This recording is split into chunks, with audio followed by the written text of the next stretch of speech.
Good afternoon, everyone. Welcome to the 2022 Oregon Active Transportation Summit. My name is Anuksha Gardner. My pronouns are she, her, and I'm the Strategic Partnership Manager at the Street Trust. Welcome Ken Shonkwiler, Sumi, Malik, John Merman, and Mike Selinger presenting on ODOT Equitable Active Safety Improvements Evaluation and the Active Transportation Return on Investment Study. Some housekeeping notes. You can type your questions in the chat or use the raise hand tool, both found at the bottom of your screen. Please use social media hashtag OATS22 to post about the summit on social media. And don't forget to visit our website at thestreettrust.org to learn more about our other programs and activities. Now, without further delay, please welcome to your screen, Ken and Sumi. Thank you, Anushka. I will go ahead and advance the slide. Yes, Ken, do you want to introduce yourself and then I can? Sure, yeah. So thanks everybody for coming. Another year of virtual presentations in the conference world, so and especially on a lunch break. So thanks for coming into our session. I'm Ken Shonkwiler. I work at the Oregon Department of Transportation in the Planning Unit in Region 2, and I will pass it over to Sumi. Great, thanks, Ken. Sumi Malik, yes, thanks as well for coming. Sounds like we have a little bit of feedback. Hopefully that's not me entirely. So please mute if you're not muted already. Sumi Malik, Transportation Planner Project Manager with HDR. And I am the consultant project manager on this particular project. And you'll find as we go through the presentation, in this case, we're almost acting like outside auditors, auditing ODOT in this case. So we'll go ahead and talk a little bit about the EASY project. Ken, do you want to go? Yeah, thanks, Sumi. So I'm going to invite everybody in the conference room today to put on their citizen plan engineering hat. Maybe you work as a planner, an engineer, a programmer, or you work in equity at an agency or a consulting firm. But I'm going to ask you all to, and if you can click first, Sumi, just start giving us some suggestions on what active transportation improvements could be made in this corridor. Again, you can also drop that in the chat or raise your hand. Bonus points if you actually know where this is at. So, and I am just going to read this off as they trickle in. Add bike lanes, all right. Protected bike path. So reduce the vehicle lanes, maybe a road diet, road reconfiguration.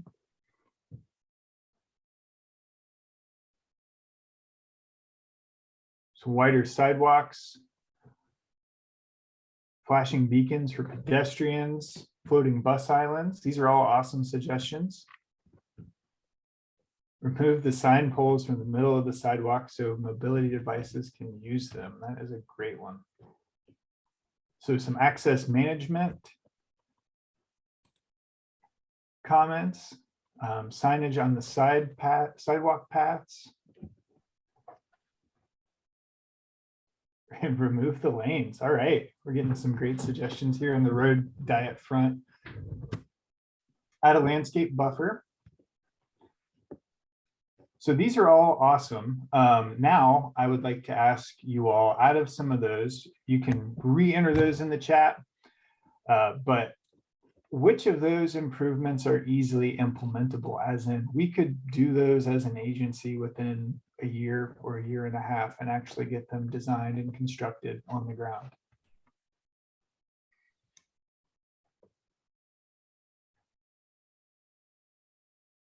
Oops.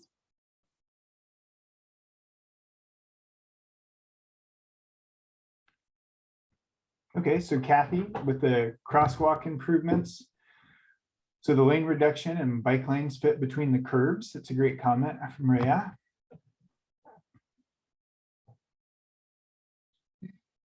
So we're starting to see a couple of suggestions that, oh, hi Camilla, that also involve a lot of striping, right? Maybe a pet island, but we're starting to get at some suggestions that mostly exist within the right of way. And so here's a tricky thing. So actually, as the department, the Oregon Department of Transportation, we only own between curb to curb. So right-of-way processes can take a long time. So if we're really trying to get some on-the-ground improvements that have a high impact to safety for active transportation, we're largely working within, the right-of-way that we already have. But we're getting a ton of suggestions where these are all things that we could do within the right-of-way. So such as the road diet, adding bike lanes,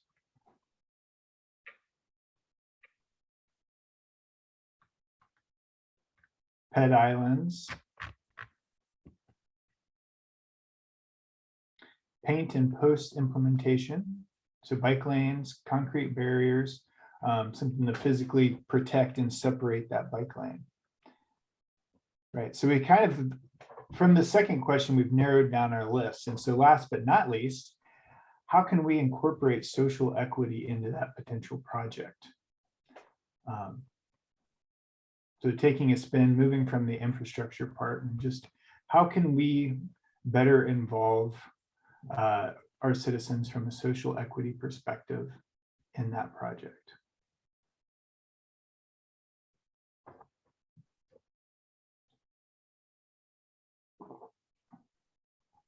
So ask people what they want. Okay, I think I'd ask you all to be a little bit more specific.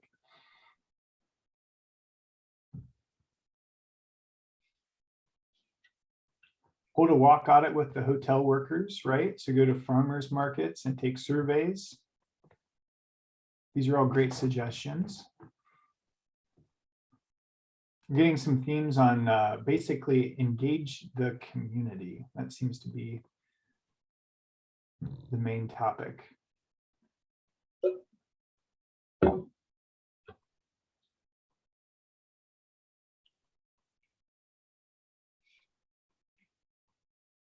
Recommendations for some demonstration projects or working with some of the nonprofits in the corridor, so helping hands. To include people living with disabilities in our planning committees. It's a great comment as well. All right, so a lot of outreach focused comments. This is great, and I think this really sets the stage for the project and what we are all trying to solve within our ODOT programs. Sumi, I'll pass it over to you. Actually, the next one is you again. Tell them about our project. Yeah, and so this brings us to the whole point and project goal of the Equitable Active Safety Improvements Evaluation, which is to have our consultant HDR evaluate our existing ODOT funding programs to address pedestrian and bicycle safety in a fast, effective, and equitable manner. So some of the main points of this project, we want to basically evaluate all of our existing AT and safety, or combination of both programs, for potential modifications at ODOT. We wanted to come up with a list of countermeasures to implement streamlined solutions that improve safety and active transportation. We have a lot of programs that can tackle, right-of-way, stormwater, big issues that take multiple years, but we're trying to get at establishing a program that we can get things on the ground within really a year or two.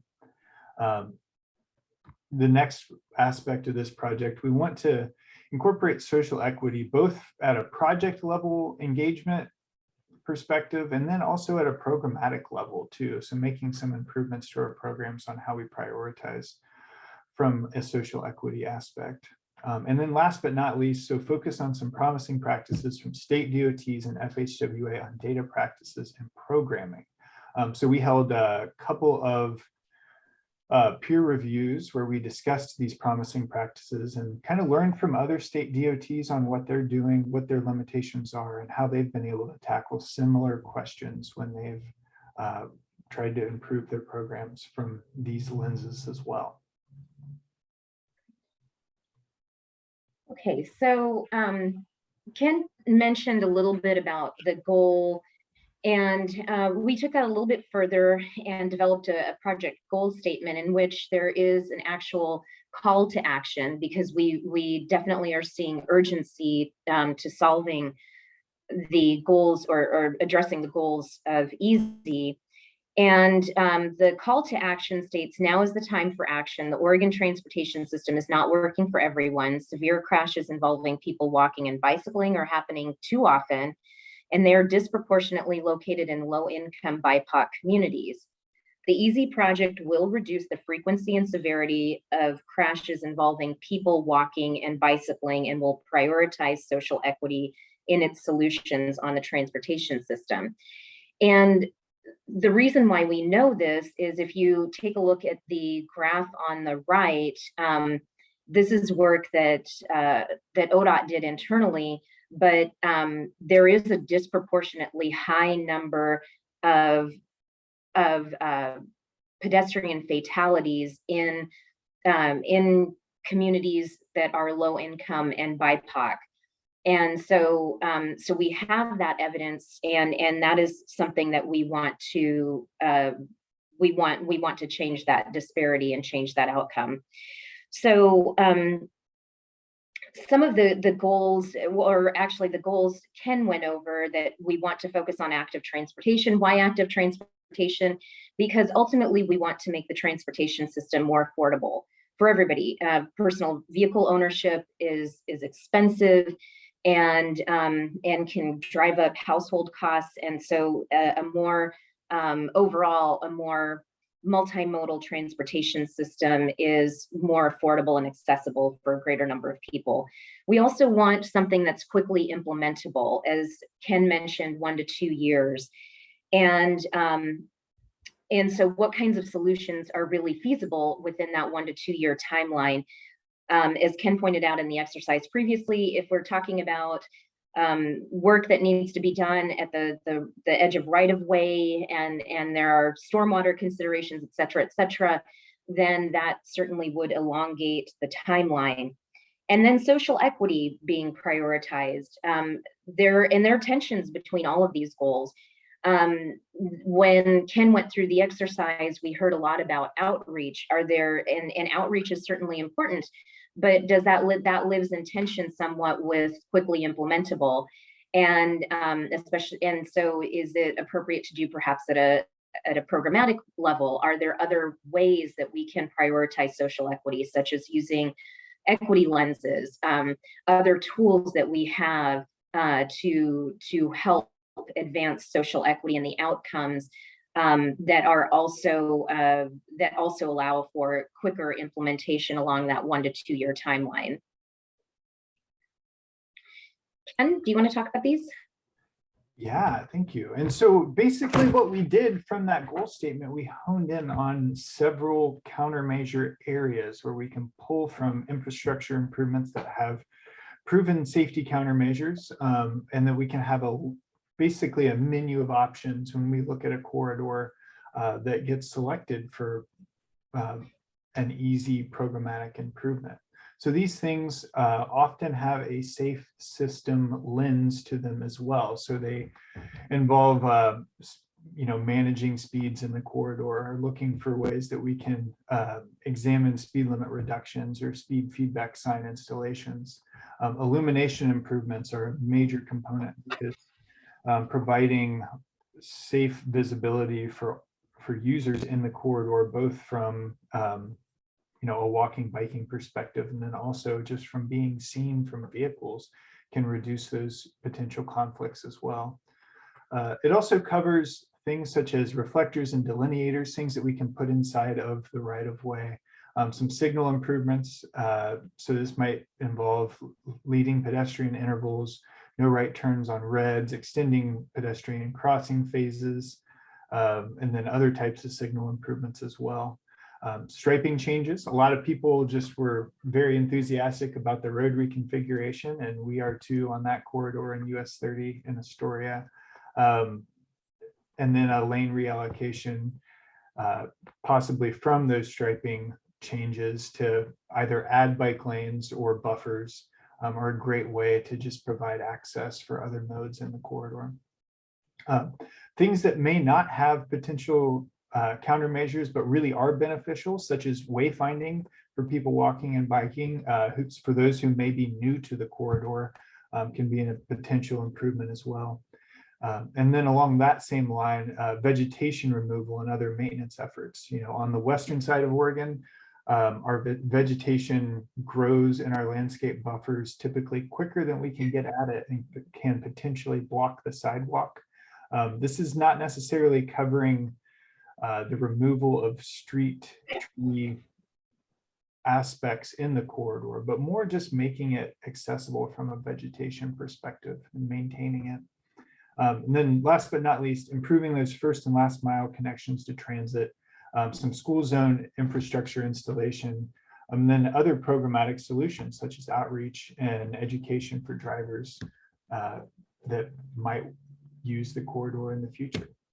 And what this really comes down to, Sumi, if you can go to the next slide, is that we end up with a countermeasure list that looks something like this, right? Where we'd focus on those speed limit reductions, maintaining the vegetation, some bike lane separations, providing pedestrian median islands, safe places for pavement markings and crossings in the corridor, those signal improvements, and last but not least, the illumination to really light up those sidewalks and bike lanes and provide safe access for people to use them.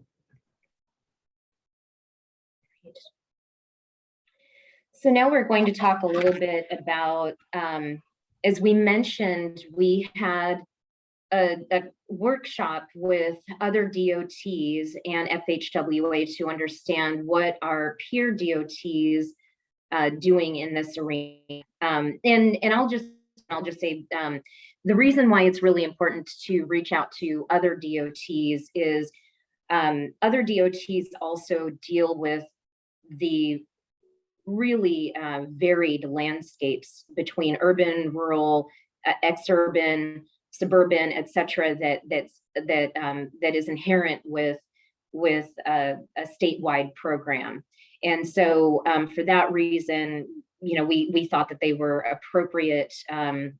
appropriate people to reach out to understand a bit more about how they're approaching similar goals to EASY. And Ken, if you wanted to give an overview of who we invited. Sure, yeah, so we reached out to a lot of DOTs, and the ones that typically participated were the ones that had interest in doing this kind of work, which is kind of a sensible way to move forward with a committee of DOTs to come up with some promising practices. So we involved several different FHWA offices from across the country because, again, we want our countermeasures to be approvable by the feds. And then we also had, multi-hour conversations with the Maine DOT, Minnesota, the Ohio DOT, the other ODOT. We invited other committees from Oregon. So, for example, OBPAC and our statewide safety committee. And then last but not least, WashDOT and the Florida DOT.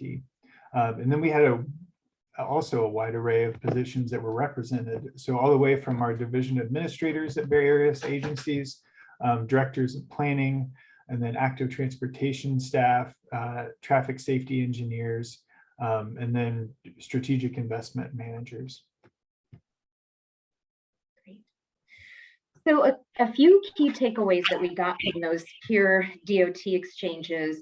We asked them a question about how is it that they incorporate social equity, and really what we found out was that social equity is an urgent priority for most DOTs. It really, frankly, was not a priority for some. Some were intentionally, one actually was intentionally not prioritizing it.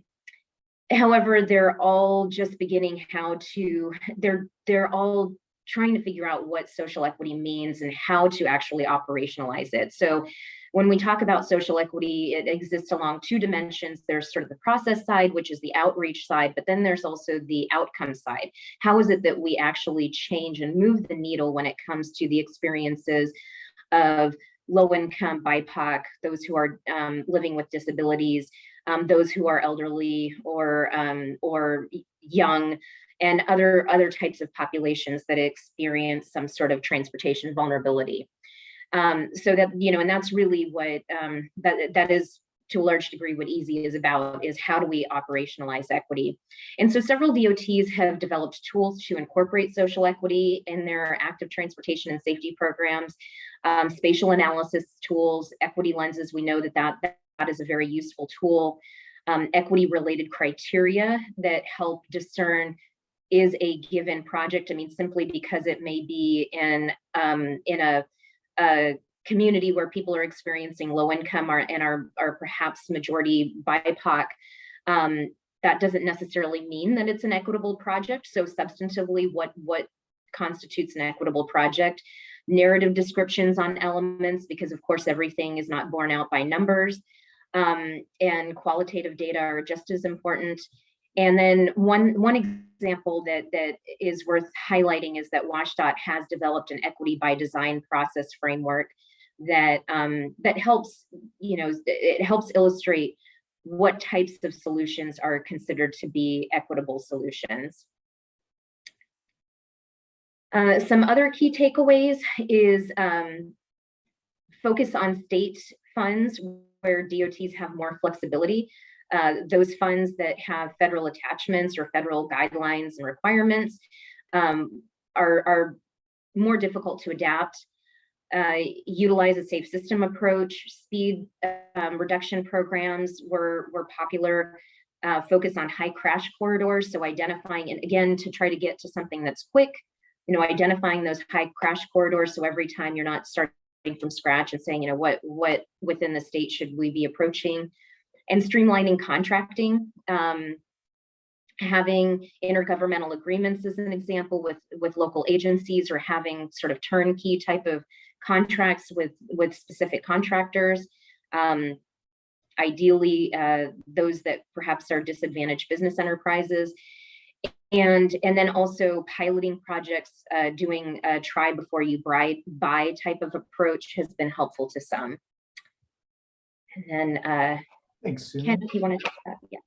Yeah, and so last but not least, we had a high level analysis of some of the crash data practices, because we wanted to see where some of the improvements happened in other DOTs with regards to their timeline, and just frankly, some of the data sources that they use when it comes to crash data and programming projects, right? So theoretically, if we have a corridor, we have to actually have that kind of information to know where our high crash corridors exist and know it and get that information quickly.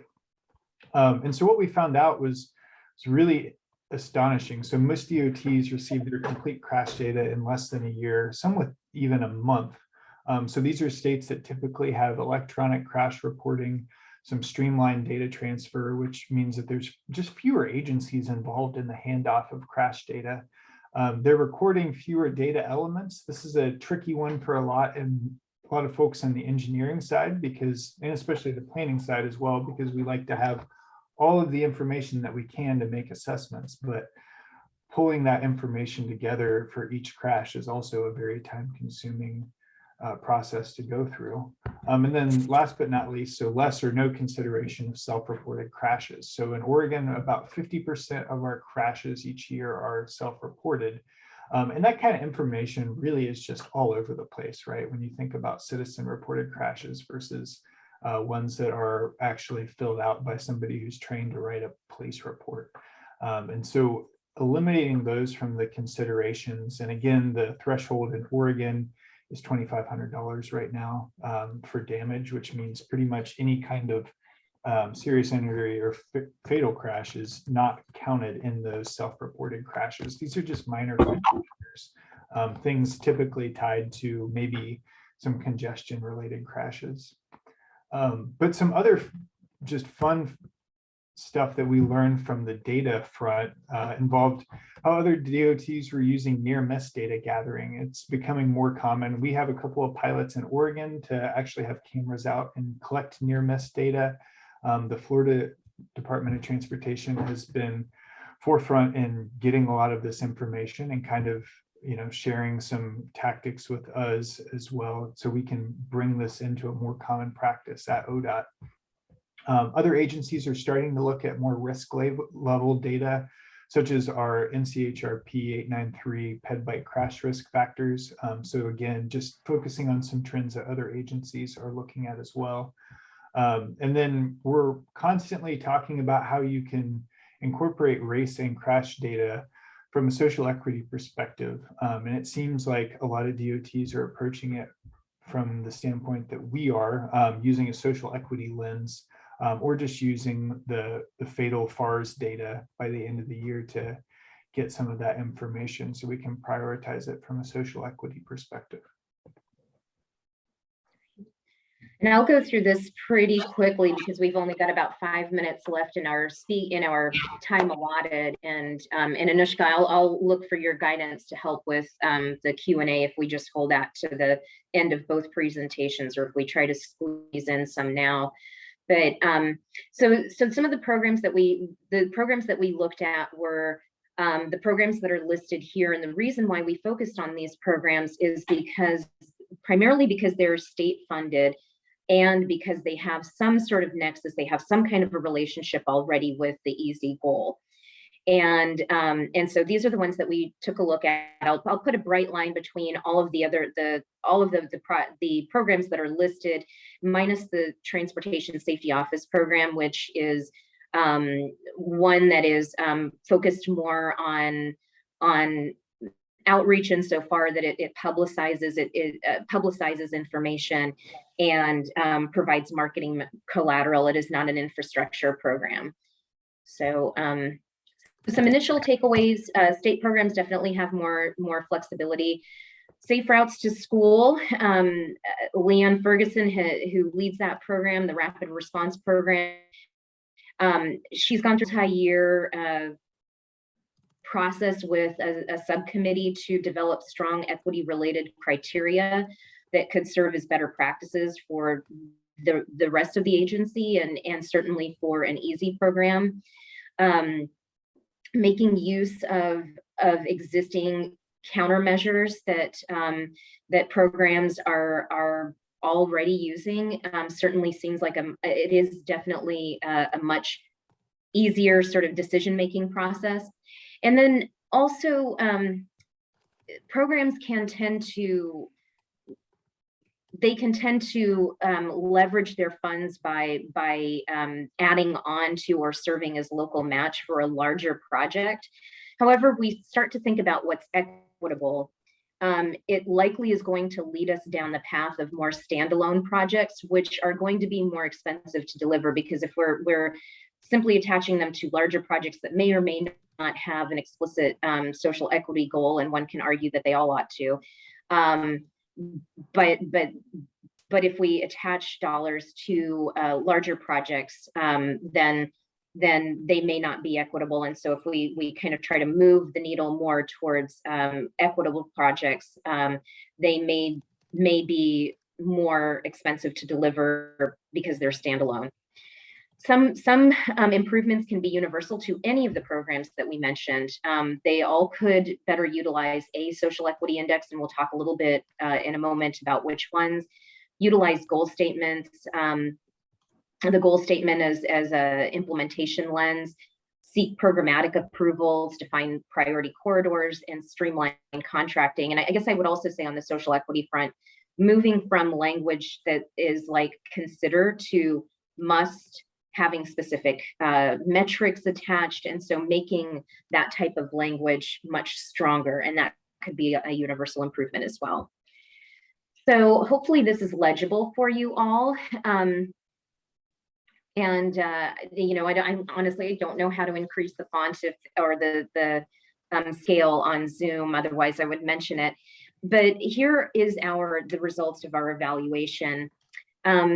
So we looked at ARTS, Quick Fix, State Safety Priority Funds, SWIP, Statewide Sidewalk Improvement Program, Safe Routes to School Rapid Response, and then again, the Transportation Safety Office program, office programs, which are a little bit more of a outreach. So in terms of our assessment, several programs had some kind of a relationship to active transportation. So you'll see we've done this evaluation along the lines of people walking and bicycling, social equity, and whether or not it's quickly implementable. In terms of people walking and biking, several programs do address that to some degree. Obviously, SWIP is focused exclusively on that, and Safe Routes to School is as well. However, we're not recommending moving forward with Safe Routes to School because it has such a great focus on students. And and so one of the things that we do take into regard is also what is the good work that these programs are currently doing. Similarly, Quick Fix, it's targeted towards all modes, but not specifically active transportation. It is largely, it funds emergency needs such as wildfire response, but it does do a good job of quickly implementable. So we're going to borrow techniques from all of these different programs, and some that have emerged as being more likely for further recommendation, the state safety priority funds, because there is, well, right now it's for all modes, not a specific focus on active transportation, no specific focus on social equity or on being quickly implementable. It is one that is, does seem like it could benefit from some more structure and more intention. And so that's one that potentially could have further recommendations as we go further into the EASY project. And then similarly, SWIP, which is focused on active transportation.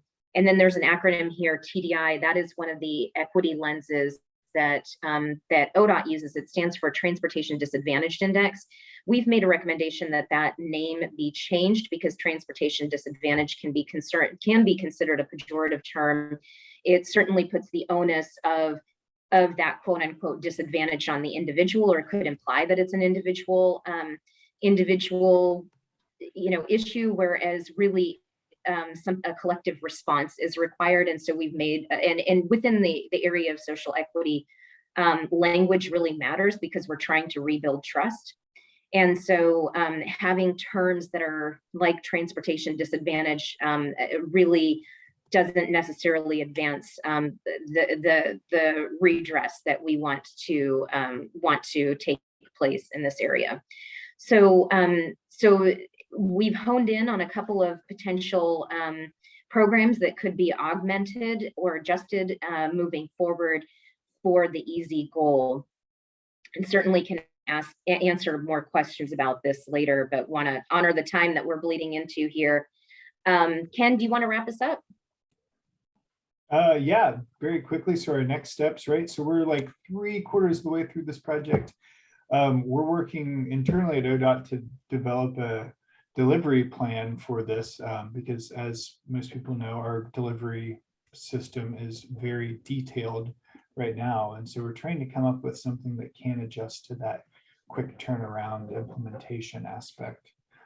So our consultant HDR is going to provide some more recommendations on the EASY outcome, as well as the potential program modifications and a data summary for programming. And then our executive steering committee is going to consider the consultant recommendations for final program implementation. I think we're way over time, but all Yes. listening to us, and we appreciate it. If we have time for comments, that's great, but if not, we can pass it over to the next group. Yeah, and I was going to say questions can be put in the chat, and maybe you and Sumi can answer them in the chat. And we'll move over to John and Mike. Hey, thanks so much. It's great to be here. Let me just share my screen real quick.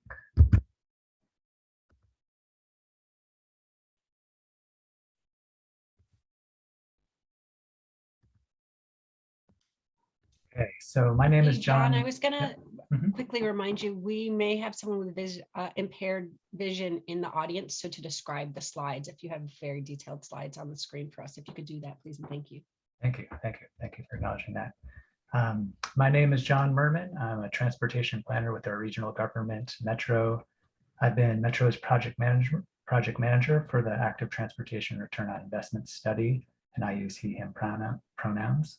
I'm excited to get to share about this project along with Mike Sellinger from Alta Planning. I also want to mention the lead researcher on the study, Dr. Jennifer Till from Portland State, is in attendance, and she's available to help answer questions about the research the study is based on. I'm going to begin by providing some background about the study, then hand it over to Mike to cover some takeaways. Then Mike will hand it back over to me to wrap up by sharing some next steps.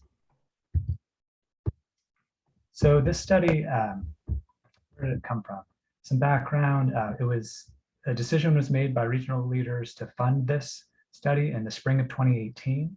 At that time, it was approved along with some project development funding to help prepare a pipeline of active transportation projects and better position our region for future funding opportunities.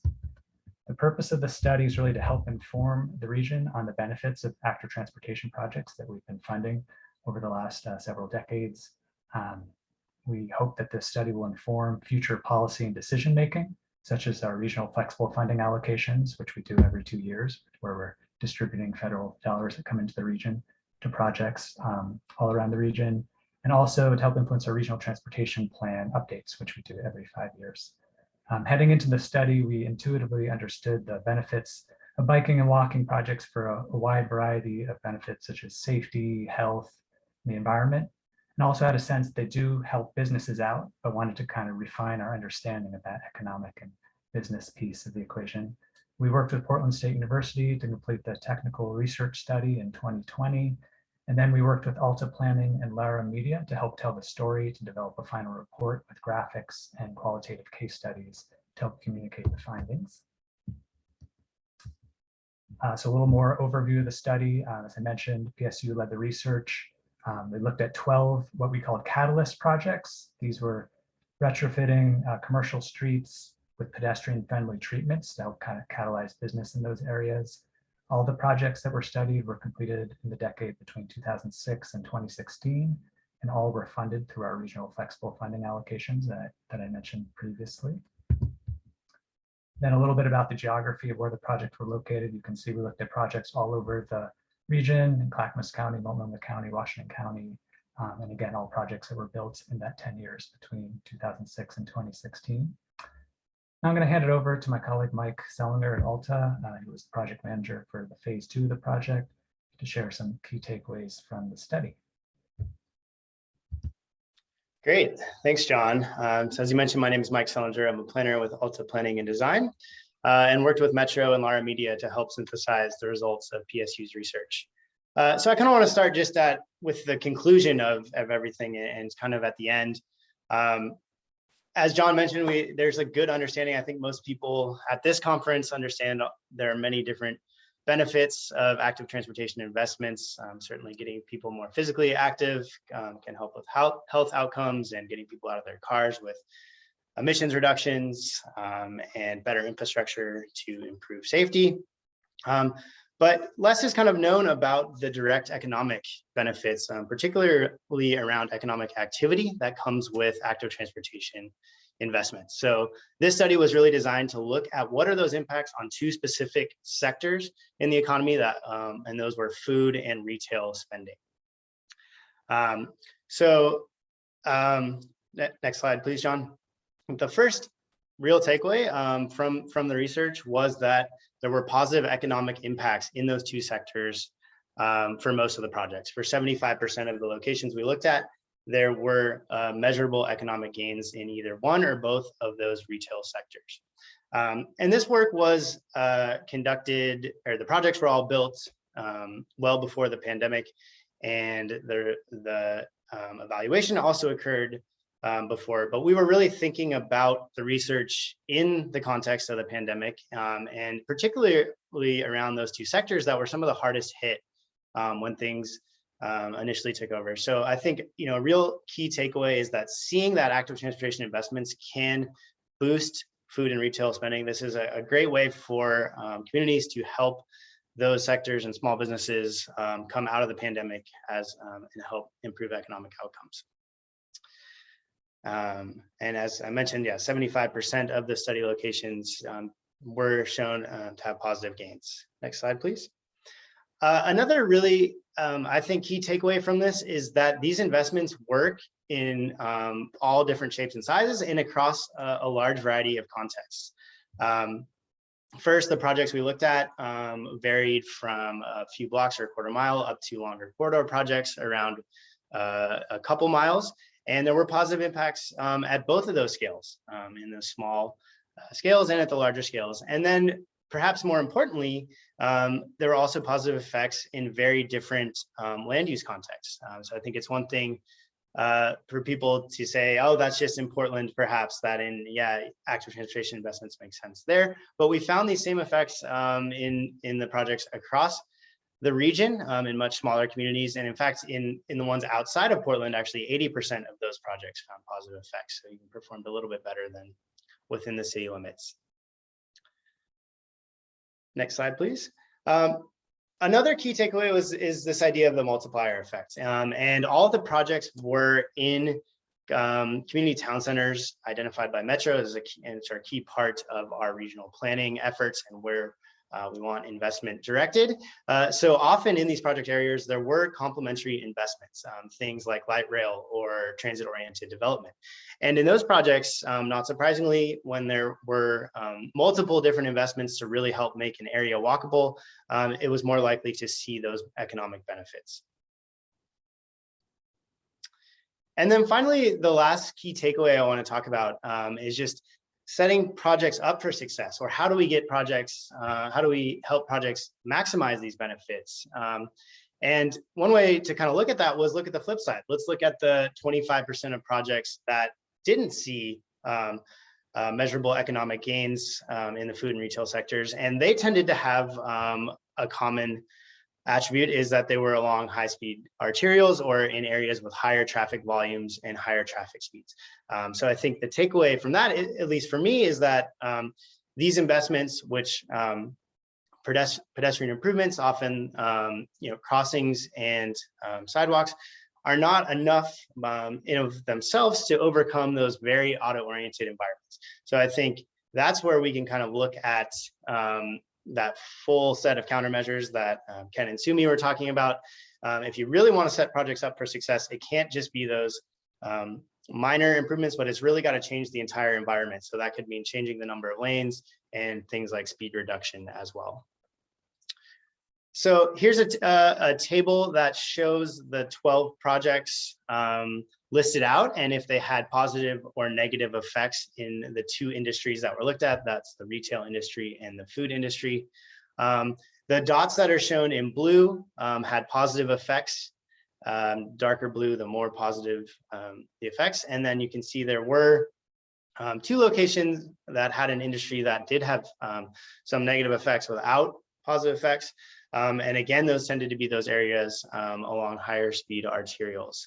One other takeaway from this, is that the retail sector tended to see slightly better results than the food sector, although there were positive results across both. And now just talking a little bit more about the research itself. As John mentioned, it examined 12 projects. Next slide, please. And they typically were focused on pedestrian improvements, sidewalks, landscaping, lighting, improved crossings. Some of them also had bike improvements as well. And there were a variety of methods used to examine the impact of these projects, controlling for other economic trends. And we do have Dr. Jennifer Dill on board with us today. People have specifics. The three methods that were used were aggregated trends analysis, difference in difference analysis, and interrupted time series analysis. Next slide, please. So that's the overview of the quantitative results. Another piece of the research was looking at using qualitative methods to get a better understanding of the projects, help tell the story of them, and look at some of those other benefits that weren't captured in the quantitative analysis. So included in the report are a case study of each project. So that includes, this is an example we're showing of one that includes the year was completed, a description of the project, the goals of the project, as well as information learned from those qualitative methods, which include interviews, surveys, gathering data from social media. And so getting quotes from people who experienced the changes from before and after, who were involved in the projects, or who just happen to live or play in the project areas. Also, we have a lot of before and after photos of each of the projects. And I think this is really just one of my favorite aspects of the project, just looking through these photos. Can really see what in many cases are not massive infrastructure projects, but just targeted pedestrian improvements can completely transform an area into a walkable space and change people's behavior, as it's showing in how they spend money at businesses and support food and retail businesses. And one other thing I just want to mention, John's going to talk a little bit about how this research is going to extend into bikeway projects as well. As part of this study, we also developed these case studies for a number of bikeway projects. So those are projects that filled key gaps in the bikeway networks. So things like East Bank Esplanade or Tualatin River Greenway, as well as on-street projects like the 50s Bikeway. So that's also going to be a resource put up on Metro's website that can help people just understand the stories of these projects and look at the impacts they've had in the community. With that, I'll pass it back to John. Thanks so much, Mike. So I'll bring things home by describing next steps. So the final report will be uploaded onto our website in the next week. So that's exciting. We're going to be incorporating findings from this study into our regional transportation plan update, which is just now getting underway and will be adopted next year. The studies will also inform our regional flexible funding allocations, which I mentioned in the beginning. So I can imagine this study being provided to the applicants to help shape what kinds of projects they submit and the funding criteria we use in future allocations. And then lastly, we're going to be developing new methods to study bike projects. Joe Broach in our research center is the lead on that, and we're excited to have better tools in the future to show how the region benefits from bikeway projects. These being projects serving longer distance trips than the trips that we looked at in this at-Roy study here, but we're excited to have that. We think it will give us more information on different benefits such as health benefits and travel cost savings to users as well. Lastly, I wanted to give a special thanks to the research team that this work is based on at Portland State. We had 3 professors, 2 grad students working on this. They had to do some of this research during the pandemic itself, which created challenges and some of the qualitative research they were doing, but they were able to get through it and really appreciate all their hard work on that. Also want to acknowledge Alta Planning and Mara Media for their great work to help develop graphics and visuals and help tell the story. With that, I will open things up for questions. Thanks again for the opportunity to share this.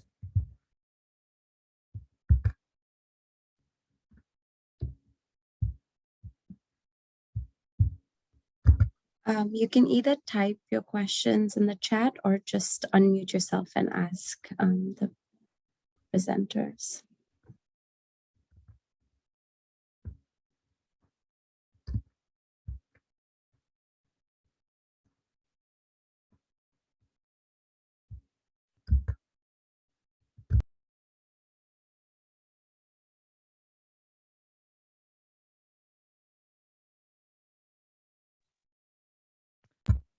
Looks like there's a question in the chat. How is the metric for success of retail and food identified? So I will ask Jennifer, Professor Jennifer Dill, to step in to talk a little bit about some past research that TREC had done on economic benefits in different parts of the country and how they use some of those same methods in this project. Yeah, thank you, John. Hello, everyone. Jennifer Dill, she, her pronouns, happy to be here. So the metrics that we used broadly included jobs, sales, and wages for those 2 sectors. And we, as John mentioned, my colleague, Professor Jenny Liu, had led a study a year or two earlier, national in scope, using some similar methods for primarily bike-focused projects in some different cities. And so looking at those three indicators, we're able to draw on a few different data sources. One of the challenges in Oregon, because we do not have sales tax is a common way to sort of measure economic benefits from these types of improvements. And so instead it was wages, jobs, and sales.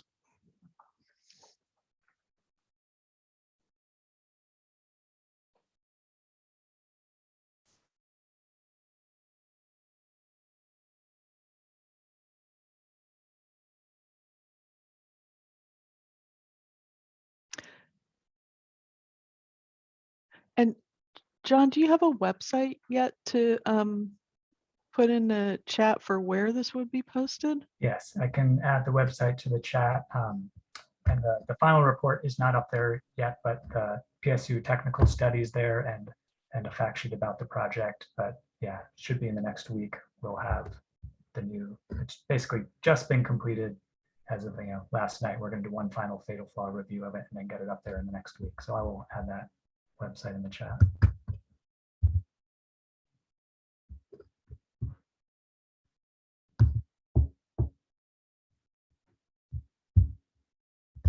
We have 9 minutes.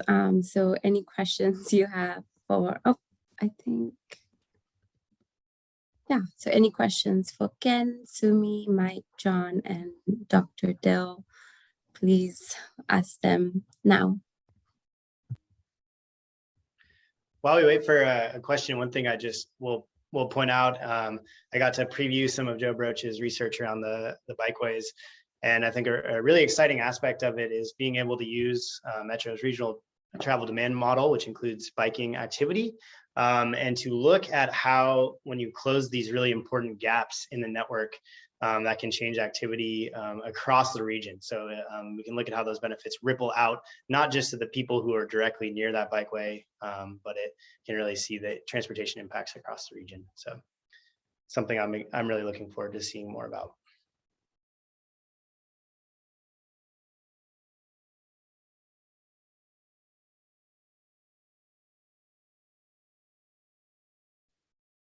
John, it looks like there's a question about how these might be incorporated into the regional flexible funds allocation criteria. Remembering my acronyms. Great, yeah. So this study will be shared with the project manager for our regional flexible fund allocations. And every 2 years, we have a process to develop, how the funds are going to be spent, developing the criteria, and then soliciting projects from applicants all over the region. So this study would be a piece of information that could be provided, could shape the criteria for how projects are evaluated, what kinds of benefits they can bring. This will add some more to the economic side, and making the case for these projects to get funded. So that's a key way that I see that happening.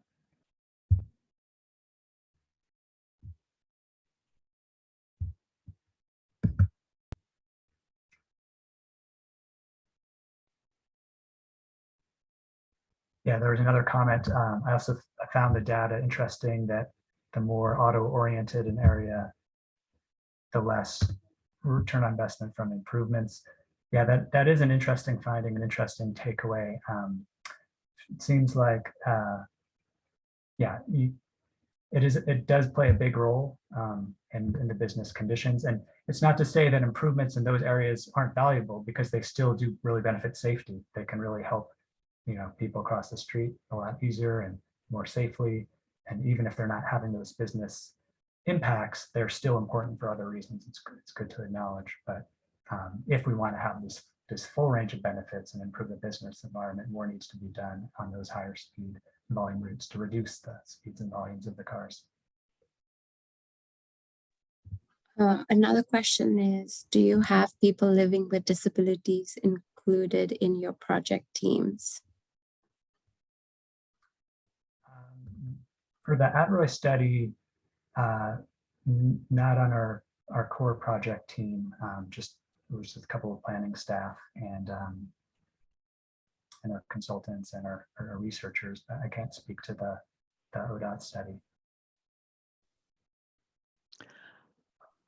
I will chime on the sort of the qualitative part of our work on this project, where we were trying to hear from the people using. Again, that was hampered somewhat because we had to do it all remote virtually instead of going out and talking with people in the middle of the pandemic. We did try to collect information. We asked people in particular if they were living with a disability so we could hear those voices. And we did hear from some of the users with who were using mobility devices, for example, for some of the projects. Unfortunately, couldn't do quite the outreach we wanted to on that front. Ken, I don't know if you want to speak to our team, but I guess I'll just go ahead and talk about in terms of those living with disabilities. And it looks like Rob Hemphill also had a good question that I will kick off to you, Ken. So the transportation disadvantaged index as it's presently comprised does take into account disability. So that's part of the lens, but directly to answer your question, people living with disabilities, I would say, disabilities are wide ranging.